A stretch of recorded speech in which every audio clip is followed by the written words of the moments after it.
Gracious God, grant us always to seek the truth, come whence it may, cost what it will. Amen.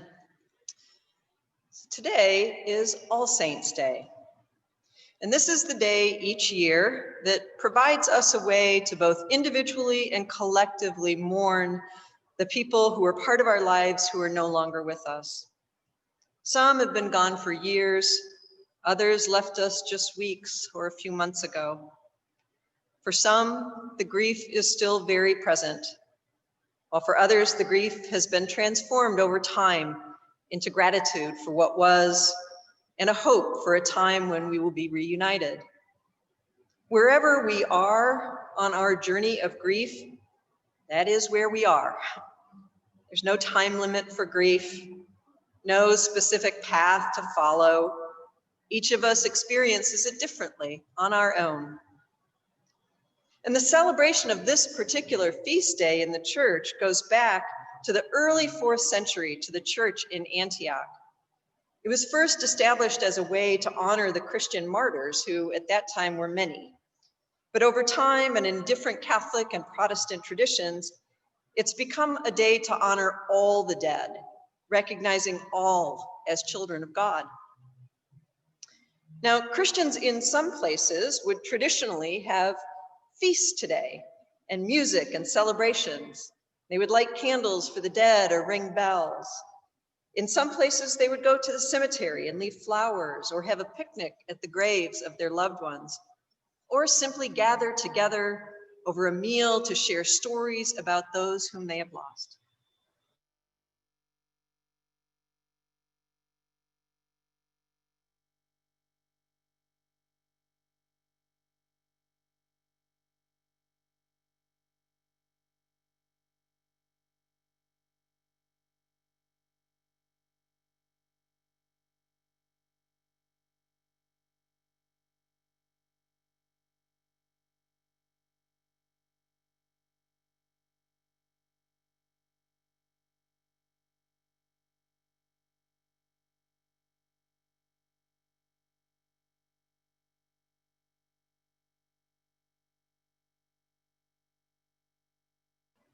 Sorry, we lost you there for a second.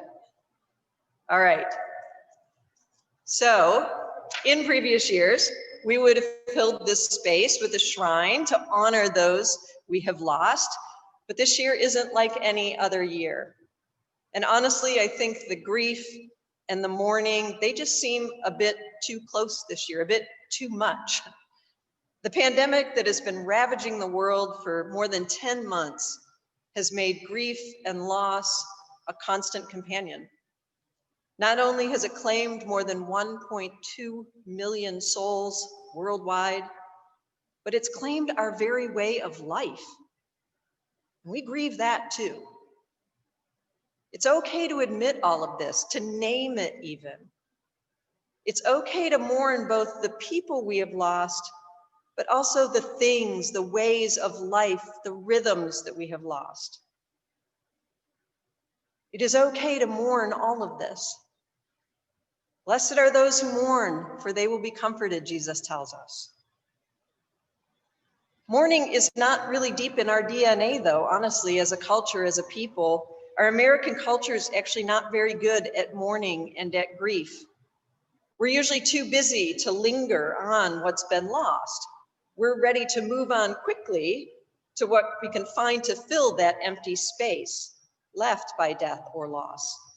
I mean, how often do you hear or even say to someone else, okay, it's time to move on, time to get over it, time to go forward? Well, we don't spend enough time actually honoring the grief of losing someone or something to fully appreciate the meaning or to fully understand what this new life will look like without whatever or whomever we have lost. But it's important. And it's a difficult place to be for sure.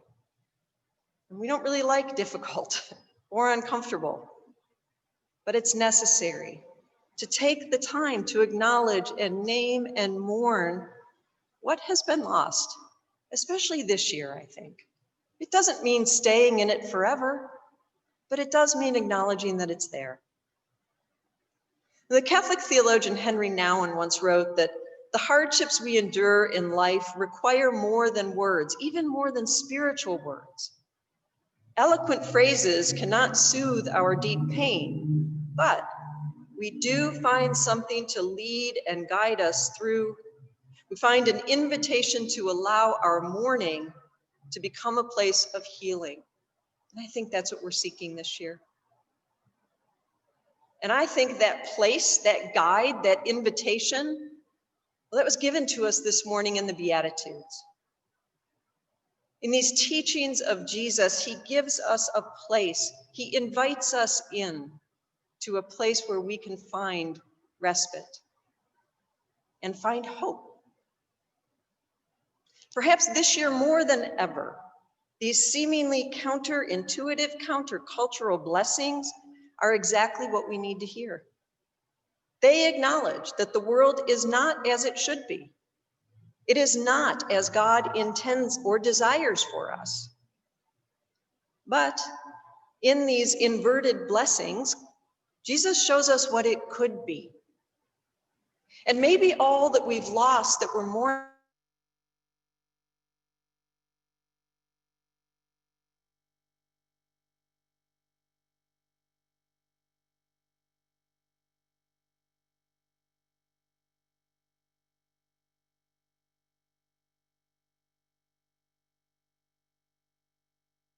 this teaching more than they reflect the world we know. In life under Roman rule, the meek didn't inherit anything. The hungry and the thirsty were not filled. The persecuted were not rewarded. Doesn't sound much like our world either, does it? But Jesus tells us, he says, those that suffer, those that remain faithful in the face of hardship, those who show compassion and care for others, those who stand for justice and righteousness, and those who work to make peace in the world, he says, those are the blessed. And they are with us. But we look around and we don't always see that. These aren't the groups we normally hold up as the models in our society. On the contrary, we tend to exalt the powerful and reward aggression and competitiveness. We see grieving and mourning as indulgent instead of necessary. We reward individual achievement over collective flourishing. And we have seen so much of that laid bare over these past 9 months, with the tragic impact that the pandemic has had and the pain of a politically, racially, economically, and socially divided nation. In fact, we enter this week with a bit of uncertainty and acknowledging a bit of fear as we experience an election unlike any we have ever known. The world we thought we knew has been turned upside down. So we need some stability, and we need some comfort, and we need some hope. And in the Beatitudes, Jesus reveals to us the world turned right side up, oriented toward God, toward God's intention for us. The Beatitudes invite us to see and live in the world differently, and we can do this.